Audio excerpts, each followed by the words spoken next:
bienvenue dans la grande interview. Notre invité aujourd'hui est le président du Burkina Faso, le capitaine Ibrahim Traoré. Votre Excellence, bonjour et merci beaucoup d'avoir accepté notre invitation. C'est un grand honneur de vous avoir sur notre plateau.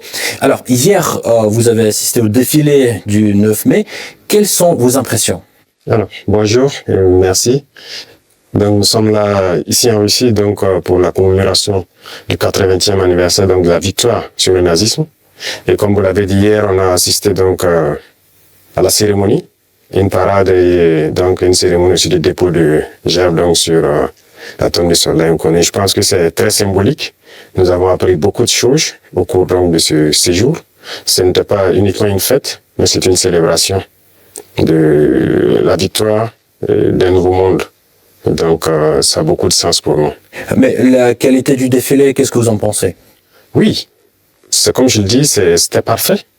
Parfait, et ça nous a fait apprendre beaucoup de choses.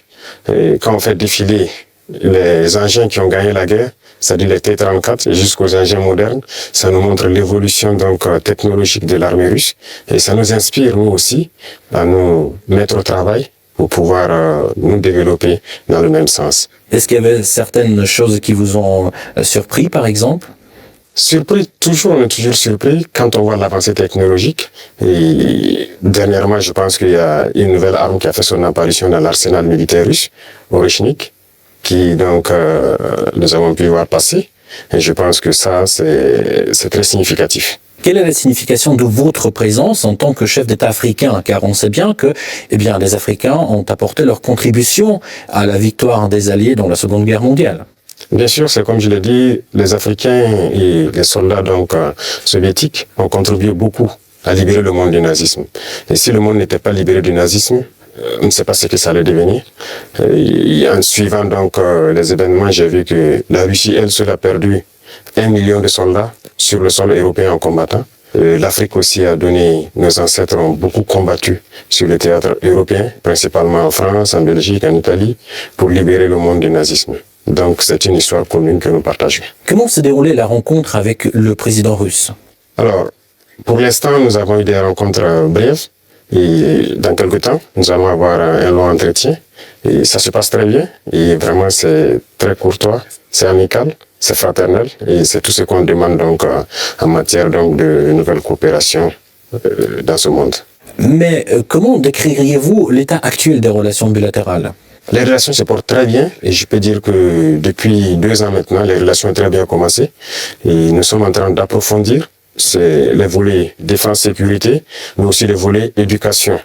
Et plus tard, les volets commercial et trucs. Donc, nous avons échelonné les différents volets pour qu'on puisse échanger beaucoup, partager beaucoup d'expériences, parce que nous avons beaucoup aussi à apprendre sur le volet éducation de la Russie, notamment dans les sciences. Notamment dans les sciences, mais dans quel domaine en particulier? Oui, il y a beaucoup de domaines dans les sciences, que ce soit les mathématiques, la physique, la chimie. Ce sont des domaines qui nous intéressent beaucoup, tant sur le développement de notre industrie militaire, mais aussi dans le développement commercial de notre pays, le développement économique de notre pays. Donc ce sont des volets que nous allons chercher donc à approfondir pour pouvoir mieux nous structurer. Et pensez-vous qu'il y ait une demande au Burkina pour l'enseignement russe? Bien sûr, il y a beaucoup d'étudiants burkinabés déjà ici en Russie, dans les universités. J'en ai croisé ce matin même.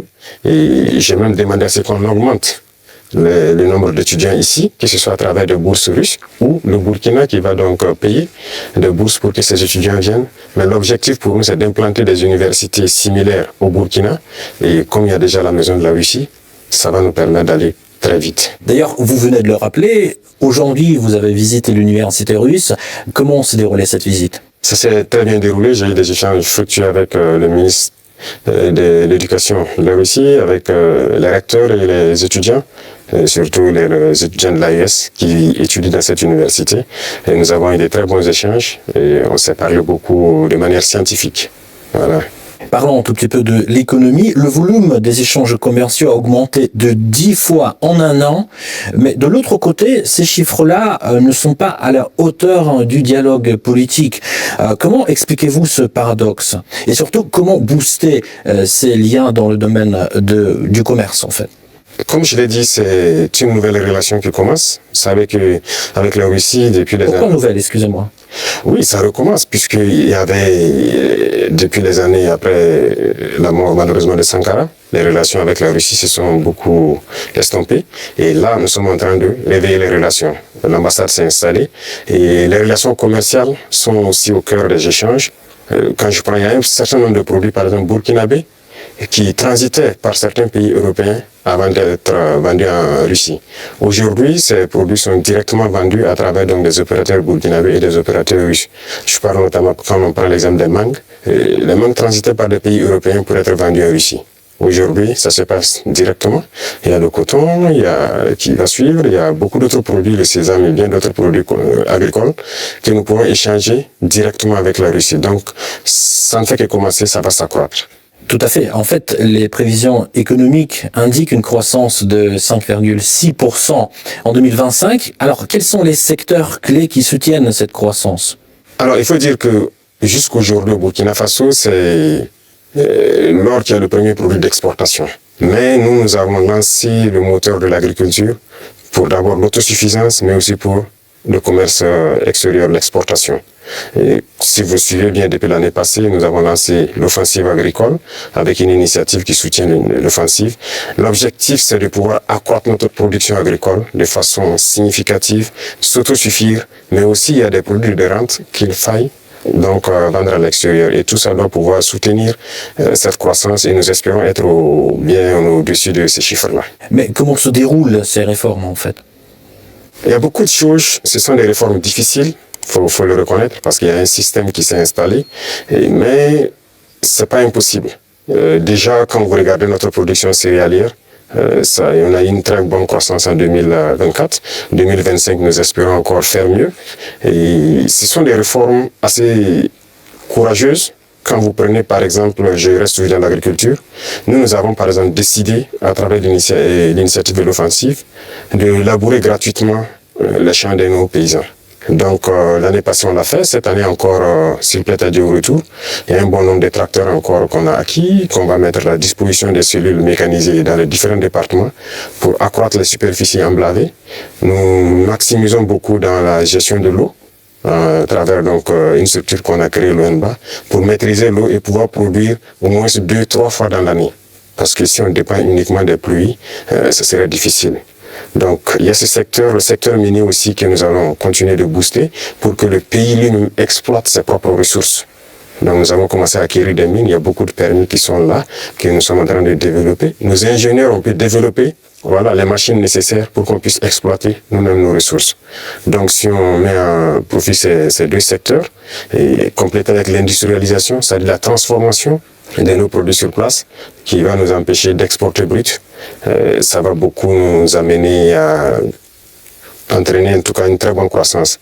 Donc ce sont ces réformes qui sont en cours, l'agriculture, l'industrie et beaucoup de secteurs.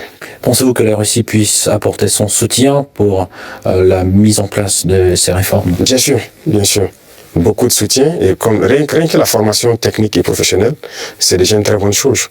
Si nous payons des industries, il faut bien des gens qui vont les entretenir et les faire marcher. Et la Russie nous aide dans ce volet, c'est pourquoi je dis que nous avons une très bonne coopération avec le ministère de l'Éducation. Ils vont nous permettre de former des techniciens, des ingénieurs qui doivent pouvoir entretenir tout ce que nous faisons, mais créer nous-mêmes nos propres unités industrielles. Donc ça, c'est très important pour nous. Et dans le commerce aussi, comme je l'ai dit tout de suite, avec la Russie, ça se passe très bien. Et il n'y a pas de raison qu'on ne puisse pas approfondir tout ça. Parlons un tout petit peu de la sécurité. Quelle est la situation sécuritaire actuellement dans votre pays et d'ailleurs dans la région?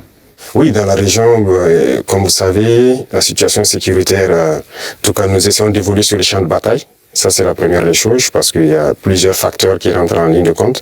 Sur le champ de bataille, il y a de l'évolution. Si on prend de 2023 aujourd'hui, nous avons pu récupérer beaucoup de zones que nous avons pu pacifier.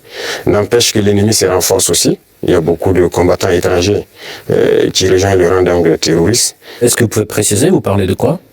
Oui, les terroristes, ils sont renforcés par beaucoup de combattants étrangers qui viennent d'ailleurs, qui ne sont pas en fait, quand je prends le cas du Burkina, il y a beaucoup de criminels qui sont au Burkina mais qui ne sont pas burkinabés.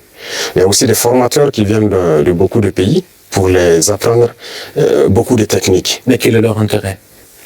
Mais c'est pas du terrorisme en fait, c'est de l'impérialisme. L'objectif pour eux, c'est de nous maintenir dans une guerre permanente, qu'on ne puisse pas se développer et continuer à piller nos richesses Et donc, ils ont tout intérêt à amener des spécialistes dans les mines pour poser divers types de mines, des spécialistes en explosifs. Aujourd'hui, les terroristes utilisent des drones pour faire le combat et tout.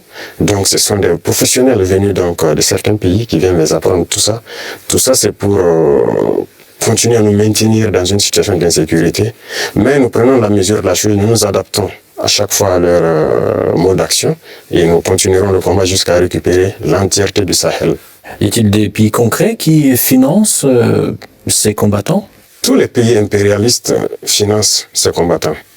Voilà, ils sont nombreux.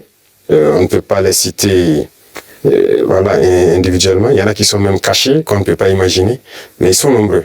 Ils sont nombreux. Il y a ceux qui ne sont pas cachés, qui le déclarent ouvertement. Je parle du récent scandale avec le soutien du terrorisme au Mali. Quel regard portez-vous sur ce qui s'est passé en fait au Mali? Oui, c'est malheureux, ils l'ont déclaré ouvertement, qu'ils soutiennent les terroristes.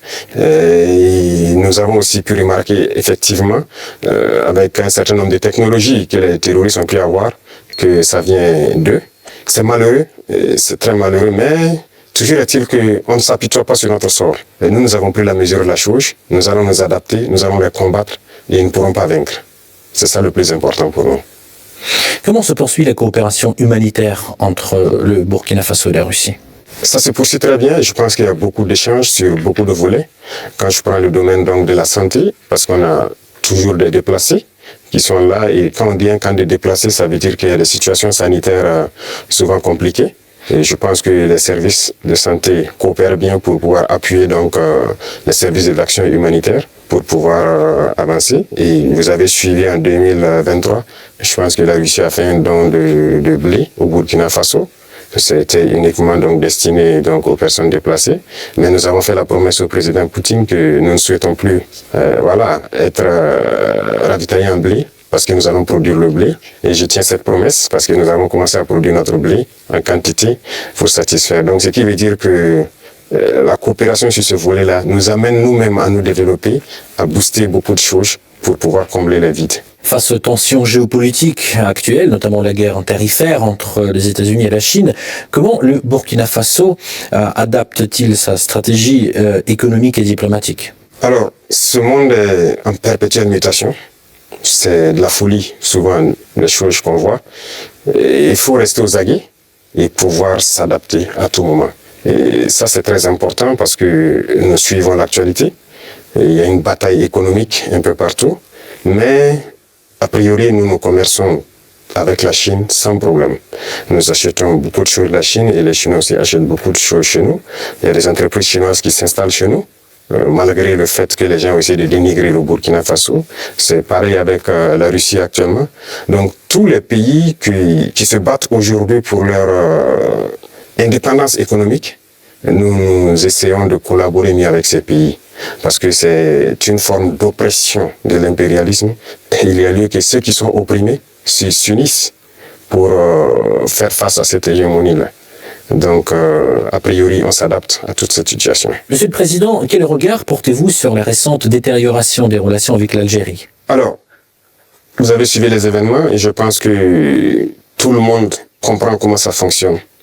Et nous sommes au regret de voir l'incident qui est arrivé à la frontière donc algérienne avec le drone qu'ils ont abattu. Et il faut le dire clairement, c'est pas amical.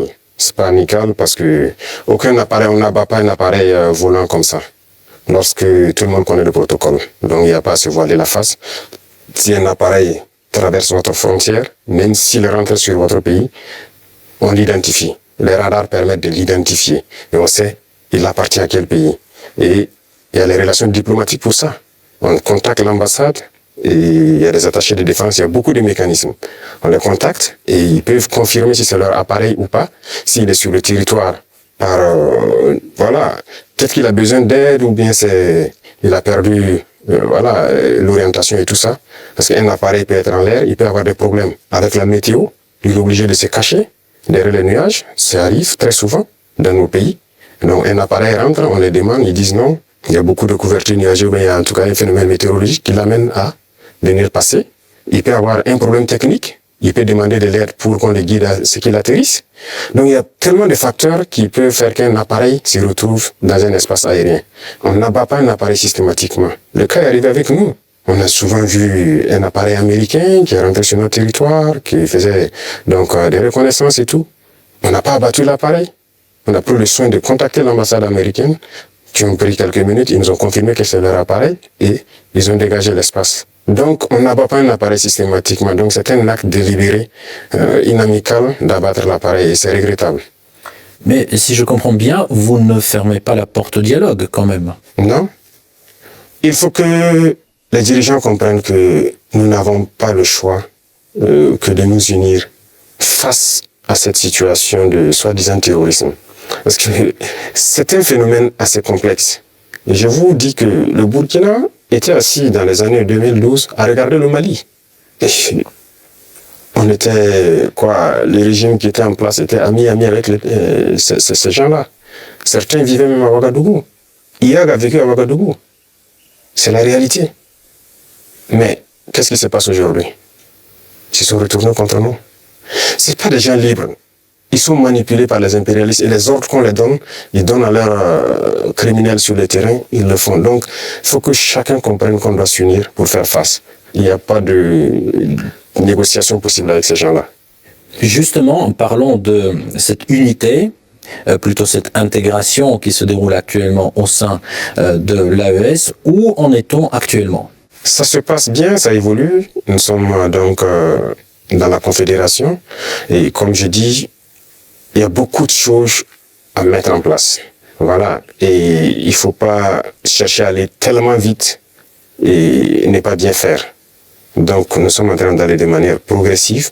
Il y a beaucoup de structures à mettre en place. Il y a beaucoup de volets à mettre à niveau dans les trois pays. Parce que vous n'êtes pas sans savoir que sur le point de vue économique, on n'est pas au même niveau. Sur le point de vue militaire, il y a beaucoup de volets. Il faut essayer d'équilibrer. Et donc, ça nécessite la mise en place de beaucoup de structures, beaucoup de rencontres. Et la libre circulation, ça nécessite un certain nombre de paramètres à mettre ensemble. Vous avez dû voir qu'on a fait un gros travail pour aboutir à un document unique de sécurité pour les voyages et tout. Donc, c'est évolutif. Donc, ça se passe très bien. Justement, j'avais une question sur le volet économique. La création de la devise propre à l'AES est-elle toujours à l'ordre du jour? Oui, c'est à l'ordre du jour, forcément. Et donc, le processus continue. Il y a beaucoup de choses, comme dirais-je, beaucoup de billes à caler avant d'y arriver. Mais c'est forcément à l'ordre du jour. Si on parle de souveraineté, forcément on a besoin de cette souveraineté-là. Voilà, donc c'est impératif. Peut-on s'attendre à l'élargissement de l'AES? Oui, dans le futur. Mais pour l'instant, comme j'ai dit, nous devons harmoniser nous-mêmes beaucoup de choses, mettre en place vraiment les bases, parce qu'il y aura beaucoup de protocoles additionnels, si vous le constatez, pour harmoniser nos politiques, que ce soit les politiques diplomatiques, économiques, voilà. Il y a beaucoup de politiques à harmoniser avant de permettre à ce que quelqu'un puisse s'ajouter. Mais y a-t-il déjà des pays qui s'intéressent à votre format? Oui, des pays s'intéressent. Voilà. Ils pourront être peut-être, je ne sais pas, pour l'instant le président de la fédération c'est le président malien, il pourra donner son avis sur la question, mais il y a des pays qui s'intéressent, oui. Comment vous expliquez la baisse de l'influence française dans la région? Pas uniquement dans le Sahel, mais aussi dans l'Afrique de l'Ouest, par exemple. Je pense que c'est eux-mêmes qui ont contribué à baisser leur influence, parce qu'ils ont une conception paternaliste de nos relations. Et vous voyez, quand vous prenez tout de suite tout ce qu'on fait, tout ce qu'on prend comme initiative, c'est la Russie. Et quelqu'un parle, ils sont influencés par la Russie. Tout ce qui se passe, c'est la Russie. Pourquoi ils ont les yeux fermés comme ça? Donc l'Africain n'est pas capable de développer quelque chose. L'Africain n'est pas capable d'inventer, d'innover, de prendre des initiatives. C'est ça que nous combattons. Et tant qu'ils vont continuer de voir l'Africain comme ça, comme un sous-homme qui n'est pas capable de réfléchir, qui n'est pas capable d'innover, capable d'inventer, on ne pourra jamais être amis. Les époques ont changé. Donc c'est la vision même qu'ils ont du noir. Il faut qu'ils arrêtent ça. Parce qu'en nous traitant comme ça, c'est comme s'ils voient le noir comme un sous-homme. Et là, c'est dangereux. Il faut qu'ils changent de langage. Mais en quoi ça se voit, cette attitude? Et regardez dans leurs discours. Regardez dans leurs discours. Même le président français, toujours dans ses discours, les jeunes africains sont influencés par la Russie. Il le dit. Les médias occidentaux, vous les écoutez souvent. Ils ne passent leur temps qu'à mentir. Et regardez aujourd'hui l'AES qui est un modèle qui est en train de se dessiner. Ils ne peuvent pas se lever du matin au soir sans parler du Burkina ou parler de l'AES. C'est impossible pour eux. Et chaque fois, ils cherchent à envoyer des informations pour diviser, pour manipuler la jeunesse. Mais ça ne passe plus. Je pense que les gens sont assez conscients, les gens ont l'œil ouvert. Et vous tous, vous êtes victimes de ces gens-là, la communication. Ce qu'ils font, ce qu'ils disent sur la Russie et tout, on le sait. Jusqu'aujourd'hui, il y a des jeunes Africains qui ont les yeux toujours fermés, qui croient à leurs mensonges. Le récit de la Seconde Guerre mondiale. J'écoutais la dernière fois, quelqu'un disait que à la fin de la guerre, dans les 10 années qui ont suivi, si on demandait en Europe qui a gagné la guerre, les gens disaient c'est la Russie. Mais aujourd'hui, si vous demandez en Europe qui a gagné la guerre, ils vont dire que ce sont les Occidentaux. Par la communication, ils ont réussi à renverser l'histoire. Et l'histoire africaine aussi, ils ont tout manigancé pour faire passer les mensonges. Et ça fait que les jeunes Africains, certains ne connaissent même pas l'histoire de l'Afrique. Qu'est-ce que l'Afrique a fait? Certains ne savent même pas que nos grands-parents ont combattu, ont été mis à l'avant comme chair à canon. Et au retour, ils les ont tués comme des animaux. Est-ce que les gens savent que quand la France expérimentait sa première bombe atomique, ce sont des soldats noirs qu'ils ont mis à côté dans le rayon létal pour voir l'effet que ça fait? Sortons les archives. Tout ce qu'ils ont utilisé contre l'Afrique, c'est terrible. Donc il y a tout ça qu'il faut communiquer pour que les jeunes Africains comprennent, parce qu'il y a beaucoup encore endormis qui continuent de communiquer pour les impérialistes. Ce qu'ils leur disent de dire, ils le font. Peut-être parce que, voilà, ils leur donnent quelque chose, je ne sais pas. Mais l'Africain doit comprendre son histoire, se réveiller. Et donc c'est notre combat aussi comme ça. Quel est le rôle des médias dans ce combat, selon vous? Médias indépendants? De chez nous, vous voulez dire? Les médias devraient beaucoup participer à nous aider. Mais vous voyez que nos médias, même, il y a certains médias qui sont des médias impérialistes. Ils ne sont assis que lorsque les médias européens, lorsqu'ils disent quelque chose, et ils reprennent. Et ils accentuent. Il y a plein de médias dans nos pays qui combattent même les régimes comme notre régime. Et ils passent leur temps aussi à raconter les mêmes balivernes que les médias occidentaux racontent. Mais c'est honteux. Si des Africains se comportent comme ça, c'est très honteux. J'imagine qu'il doit avoir honte de se regarder à la glace le soir. Si tu es payé pour raconter des mensonges sur le noir, c'est très grave. Donc, on est en train de conscientiser. Au Burkina Faso, si vous voyez, actuellement, beaucoup de médias accompagnent la dynamique, participent à conscientiser la jeunesse à travers des débats et tout. Donc, c'est ce que nous souhaitons vraiment pour les médias. Pensez-vous que notre média puisse aussi jouer son rôle dans ce combat? Bien sûr, beaucoup. Il faut jouer un rôle très important parce que, vous savez, je l'ai dit en 2023 à Saint-Pétersbourg, et je le répète encore aujourd'hui, la Russie a contribué à sauver le monde. L'Afrique a contribué à sauver le monde. Et il faut le dire.